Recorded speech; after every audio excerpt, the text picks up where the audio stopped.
Ito po ang forest ng Hatod. Ayan. So nakikita niyo po ang kagandahan ng forest dito. Ayan, dito po ang ating mga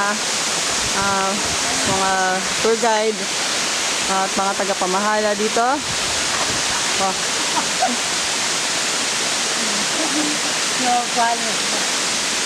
Luway-luway lang, tama no, mahalas. Luway-luway lang, magkarapot. Magkarapot lang.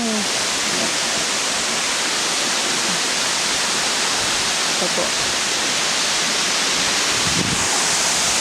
Ayan po. Ayan o, makita nyo po. Napakalinaw po ng tubig o. Ayan. Ayan po. Napakalinis po ng tubig. Kasi dahil ka nakaiba. Ha? Dahil ka nakaiba sa video. About si Roderick na picturean ako ni Rick. Ayan po. Kita nyo oh. Napakalinaw ng tubig oh. Napakaganda ng tubig. Napakalinaw. Ayan po oh. Tingnan nyo mabuti. Napakalinaw po ng tubig nyo.